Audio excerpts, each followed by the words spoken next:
MCN వార్తలకి స్వాగతం. ముందుగా ముఖ్యాంశాలు. ఈ నెల 27న పలమనేరులో తెలుగుదేశం పార్టీ జాతీయ అధ్యక్షుడు నారా చంద్రబాబు నాయుడు ప్రతిష్టాత్మకంగా చేపట్టబోతున్న ప్రజాగళం యాత్ర జరగనుందని మాజీ మంత్రి అమర్నాథ్ రెడ్డి పేర్కొన్నారు.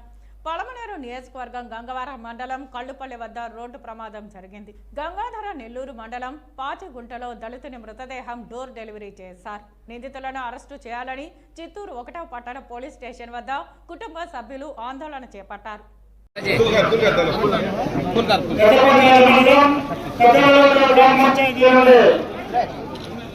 పలమనేరు పట్టణంలోని తెలుగుదేశం పార్టీ కార్యాలయంలో శనివారం నియోజకవర్గం ముఖ్య నేతలతో ఆయన సమావేశం నిర్వహించారు. ఈ సందర్భంగా ఆయన మాట్లాడుతూ రాష్ట్రంలోనే మొట్టమొదటగా ప్రజాగళం కార్యక్రమం పలమనేరు నియోజకవర్గంలో జరగనుందన్నారు.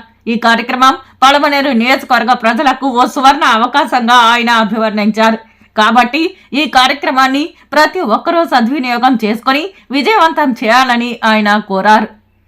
ప్రజాగళం కార్యక్రమంలో నియోజకవర్గ సమస్యల పరిష్కారం కోసం ప్రత్యేకంగా గ్రీవెన్స్ సెల్ ఏర్పాటు చేయడం జరుగుతుందన్నారు. అందులో స్థానిక గ్రామ వార్డు సమస్యలతో పాటు వ్యక్తిగత సమస్యలు స్వయంగా ప్రజలే లిఖితపూర్వకంగా చంద్రబాబు సమక్షంలో తెలియజేసేందుకు అవకాశం ఉంటుందన్నారు. టీడీపీ అధికారం చేపట్టాక ఆ సమస్యలను 100 రోజులలో పూర్తి చేయాలన్నదే కార్యక్రమ ముఖ్య ఉద్దేశమని, కాబట్టి ఈ సదావకాశాన్ని నియోజకవర్గ ప్రజలందరూ సద్వినియోగం చేసుకోవాలని ఆయన పిలుపునిచ్చారు. పెద్దపంచాని మండలం పెద్ద వెలగటూరు పంచాయతీ సంపల్లికి చెందిన పలువురు వైకాపా యువత అమర్నాథ్ రెడ్డి సమక్షంలో తెలుగుదేశం పార్టీ తీర్థం పుచ్చుకున్నారు.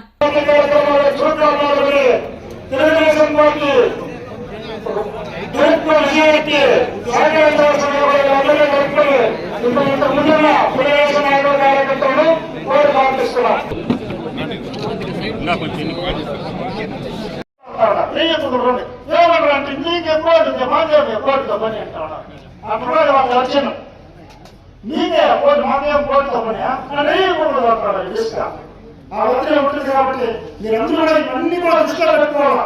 మనం 4 సంవత్సరాలు ఇబ్బందులు పడ్డాం. రేపు మళ్ళీ ఏదైనా పొరపాటు ఎన్ని ఇబ్బందులు పడతాం అనేది అందరూ కొంచెం ఎక్కువ చేసుకుంటే రేపు మనం అనుకుంటే సాధించడానికి అందరూ కూడా బాగుంటుంది. దయవుంచి అందరూ 4 ఏళ్ళు కూడా పోరాడితేనే బాగుంటుందనేది నా ఉద్దేశం. అందరూ కూడా పోరాడాల. ఓటర్లు ప్రతి ఒక్కరికి పార్టీని వదిలేస్తే కానీ నోటర్లుగా ఉండేవాడు ఇప్పుడు ఖచ్చితంగా వచ్చేవారుగా ఉన్నారు. వాడే చెప్తా ఉన్నారు. కొందరు నన్ను మాట్లాడించలేదని ఉన్నారు. వాళ్ళు మనం మాట్లాడించి మన వైపు తిప్పుకునే విధంగా అందరూ కూడా సహకరించి పార్టీ విజయానికి అందరూ తోడ్పడాలని మరోసారి విన్నవించుకుంటూ జై తెలుగుదేశం, జై చంద్రబాబు, జై అమర్నాథ్ రెడ్డి. బైరడపల్లి పార్టీ అధ్యక్షుడు కిషోర్ అన్న గారిని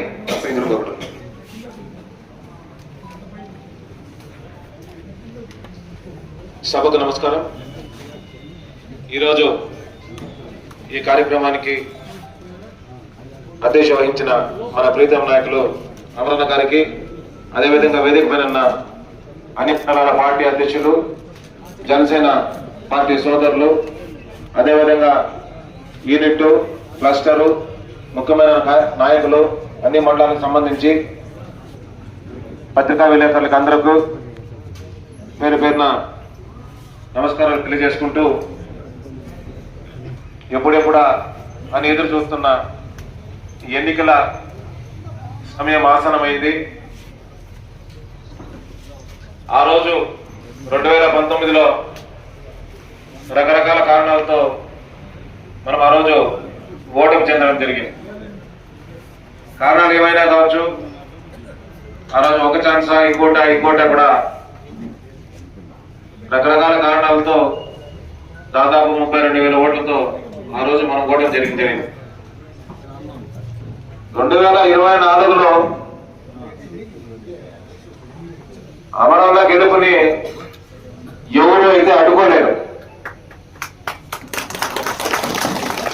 ఆ గెలుపు కూడా ఎలా ఉండాలంటే 32,000 దాటి ఉంటే నా గెలుపు అనేది నా అభిప్రాయం. దానికి మనం ఏం చేసుకోవాలా, ఏ విధంగా పోవాలా, ఏ విధంగా పోతే మనం ఆ గోల్ రీచ్ అవుతాము అనే దాని కూడా ఇక్కడ ఎందుకంటే ముఖ్యమైన నాయకులు అయితే వచ్చినారు కాబట్టి క్షేత్రస్థాయిలో ఉన్న ఏదైతే క్షేత్రంలో ఉందో ఆ రాజకీయాలు కూడా మీకు బాగా తెలుసు.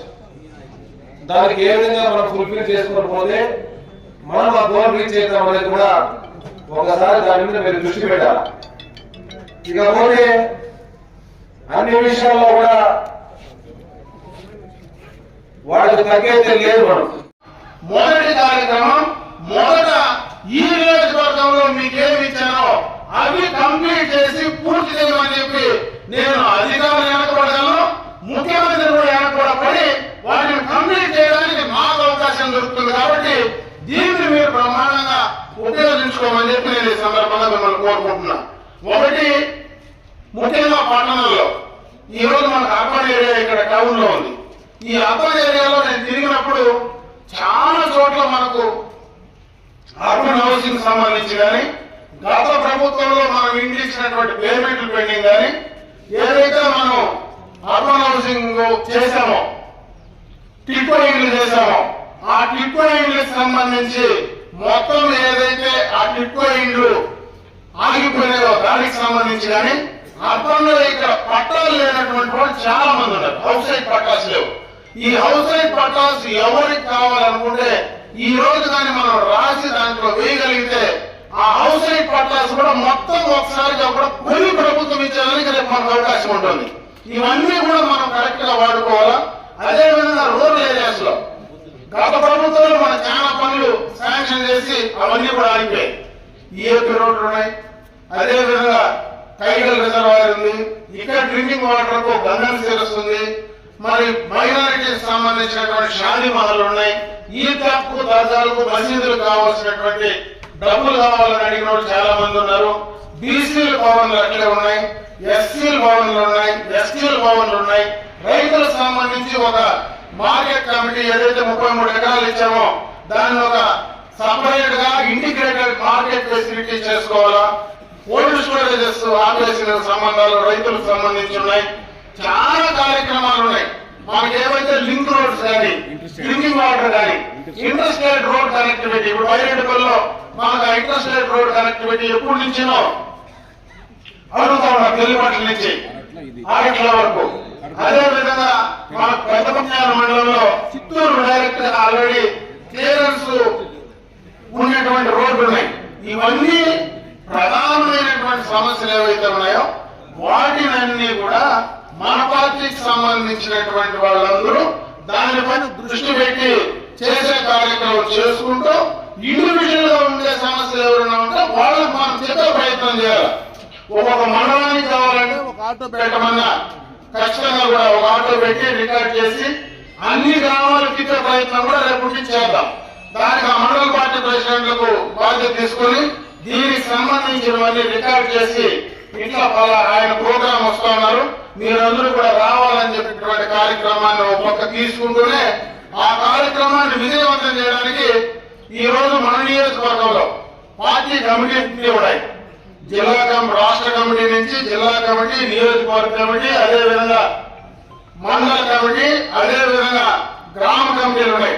గ్రామ కమిటీల్లో ప్రధానంగా మనం ప్రతి 100 మందికి ఒకరిని వేశాం గృహ సారథులని. వాళ్ళని ఇంతవరకు ఐడెంటిఫై చేయాలి. కాబట్టి వాళ్ళందరినీ కూడా యాక్టివేట్ చేసి రేపు చంద్రబాబు నాయుడు గారి ప్రోగ్రామ్ కు వాళ్ళందరినీ తీసుకొచ్చే బాధ్యత కూడా ఇక్కడ ఉన్నటువంటి మీ పైనే ఉంది. ఎందుకంటే ఇక్కడ ఉన్నటువంటి యూనిట్ ఇన్ఛార్జెస్ రేపటి నుంచినే, ఈరోజు వాస్తవంగా నేను ఇక్కడ సమావేశం పెట్టే అవకాశం కూడా లేదు. ఈరోజు నాకు విజయవాడలో ఈ అభ్యర్థులందరికీ కూడా సమావేశం ఉంది. ఖచ్చితంగా కూడా నన్ను ఆ విజయవాడ మీటింగ్ అటెండ్ కమ్మన్నారు. నాతో పాటు ఒక 4 రేపు ఈ రోజు మార్నింగ్ అక్కడ సమావేశం జరుగుతూ ఉంది. అయినా నేను పోకుండా ఇక్కడ ఉన్నానంటే మనకు సమయం లేదు. ఈ రోజు మనకు ఒక రోజు వదిలిపెడితే రేపు మళ్ళా మనకు బెంగళూరులో అక్కడ ఉన్నటువంటి ఇక్కడ నుంచి పోయేటువంటి సెటిలర్స్ కానీ, చదువుకున్న పిల్లలు కానీ వాళ్ళతో ఒక కార్యక్రమాన్ని ఏర్పాటు చేసుకున్నాం. తర్వాత మనకు 2 రోజులు ఉంటుంది, సోమవారం, మంగళవారం, బుధవారం ఆయన వస్తున్నాడు. కాబట్టి ఈ రోజు నుంచినే మనం దీనికి శ్రీకారం చుట్టే గానీ ఆ కార్యక్రమాన్ని మనం విజయవంతం చేసుకోలేం. కాబట్టి దానిపైన మీరందరూ కూడా ప్రత్యేకమైనటువంటి దృష్టి పెట్టాలని చెప్పి నేను ఈ సందర్భంగా కూడా మిమ్మల్ని కోరుకోవడం జరుగుతుంది. ఈ యొక్క కార్యక్రమం పైన మీకు అవగాహన వచ్చిందని కూడా నేను అనుకుంటా ఉన్నా. ఎందుకంటే నేను చెప్పిన తర్వాత ముఖ్యంగా ఇది ఒక సువర్ణ అవకాశం. దీన్ని మనం పూర్తిగా వాడుకోవాలా. మన నియోజకవర్గంలో ఉండేటువంటి మనం అందరం కూడా దీన్ని వాడుకునే ప్రయత్నం చేయమని చెప్పి నేను కోరుకుంటున్నా.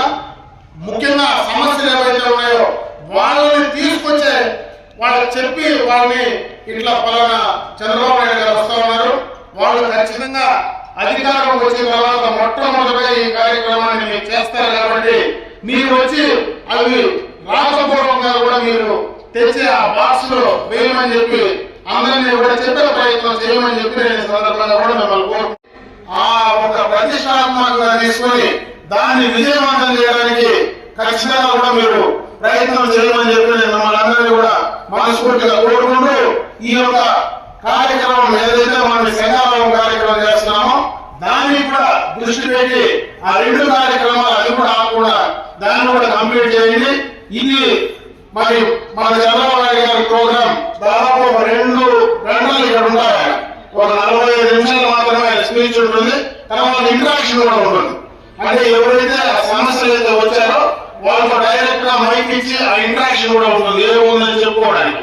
దానికి కూడా మనం అక్కడ ఎవరు ఏ విధంగా ప్రధానంగా ఏ సమస్యలు ఉన్నాయి, ఏది చెప్తే మనకు ఉపయోగంగా ఉంటుందో దాన్ని కూడా ఒక ప్లాన్ ప్రకారం మనం అన్ని కూడా సక్రమంగా చేసుకునేటువంటి ప్రయత్నం కూడా తీసుకురావాలా. సైట్ కూడా ఇప్పుడే బాలాజీని పంపించాలి. సైట్ కూడా ఆల్మోస్ట్ ఇక్కడ మనం ఫైనల్ అయిపోయిందా? ఓకేనా? ఓకే. అదేవిధంగా మన గతంలో సమావేశం పెట్టాము. రాజశేఖర స్వామి మన గంగవరంలోనే ఉంది కదా, అక్కడనే హెలిప్యాడ్ పెడతాం. అక్కడే కూడా ఆ సాయిబాబా గుడి పాటలో అక్కడే కూడా ఆ కార్యక్రమాన్ని కూడా తీసుకోవడం జరుగుతుంది. దాదాపు మన పార్టీకి సంబంధించినటువంటి నాయకులు కార్యకర్తలే దాదాపు 2,500 నుంచి 3,000 ఉన్నారు. గృహశాలది 2,500 2,600 మంది ఈ నియోజకవర్గం గృహశాలలు ఉన్నారు. అదే విధంగా మా పార్టీ వాళ్ళు దాదాపు 1,500 ఉన్నారు. 4,000 మంది పార్టీ కుటుంబ సభ్యులే ఈ నియోజకవర్గంలో ఉన్నారు. దానికి సంబంధించి మనం ఎవరైతే ఈ రోజు ఆ సమస్యలు ఉండే వాళ్ళని మొబైల్ చేసుకోగలిగితే వాళ్ళు ఒక 2-3 వేల మందిని మొబైల్ చేసుకుంటే బ్రహ్మాండంగా కూడా కార్యక్రమాన్ని మనం విజయవంతం చేసుకోవచ్చు. కాబట్టి ఆ క్రమంగా కూడా మీరందరూ ఈ రోజు నుంచి దానిపైన ప్రత్యేకమైనటువంటి దృష్టి పెట్టమని చెప్పి నేను మిమ్మల్ని అందరినీ కూడా మనస్ఫూర్తిగా కూడా కోరుకుంటూ ఈ యొక్క కార్యక్రమం మీకేదైనా డౌట్స్ ఉన్నా ఏ రకంగా చేయాలనే దానిపైన కూడా మీరు ఎవరైనా కూడా మాట్లాడాలంటే, ఎందుకంటే ఈరోజు ఈ కార్యక్రమంలో అందరూ ఉన్నారు కాబట్టి మీకు సంబంధించిన ఎవరైనా డౌట్స్ ఎక్స్ప్రెస్ చేస్తే అవి కూడా ఏ రకంగా చేసుకున్నాం చెప్పుకోవచ్చు. కాబట్టి మీరు మాట్లాడే వాళ్ళు ఎవరైనా ఉంటే దయచేసి మాట్లాడితే మన దానిపై డిస్కస్ చేసుకోవచ్చు తెలుసుకుంటూ సెలవు తీసుకుంటా. జై హింద్, జై జగదీష్.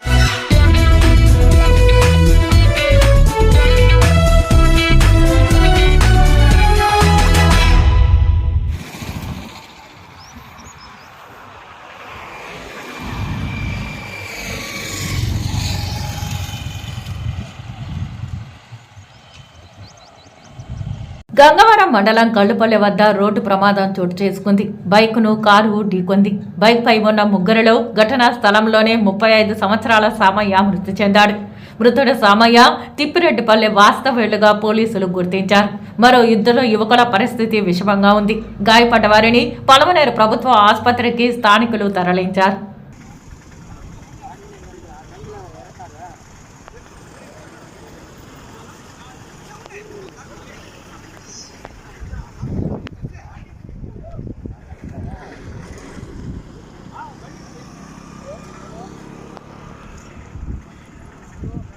నాగరాజు వెహికల్ కూడా నాగరాజు ఎవరు డీటెయిల్స్ తెలిసిందా?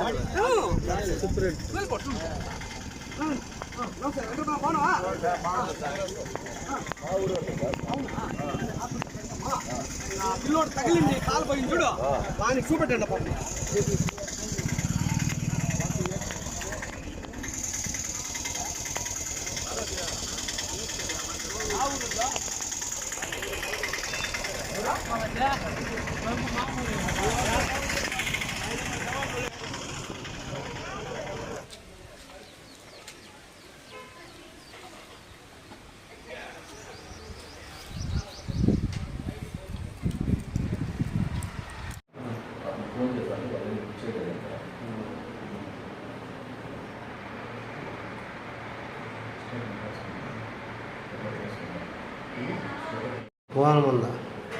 భువనం ఉందా అని అవును సార్. సార్ అడుగుతాను.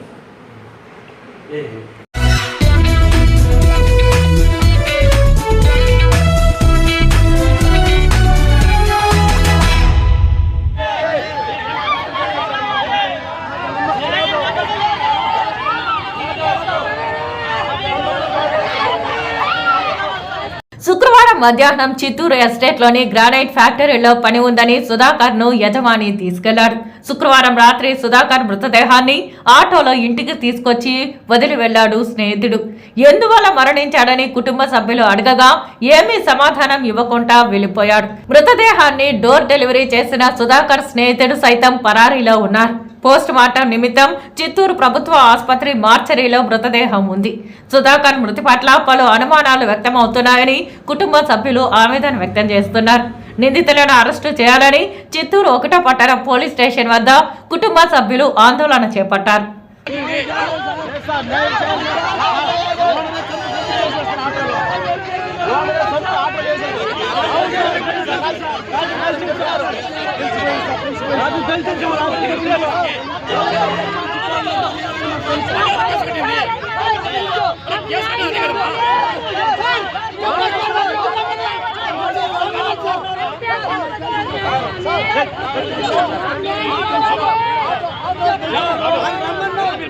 ఏమన్నా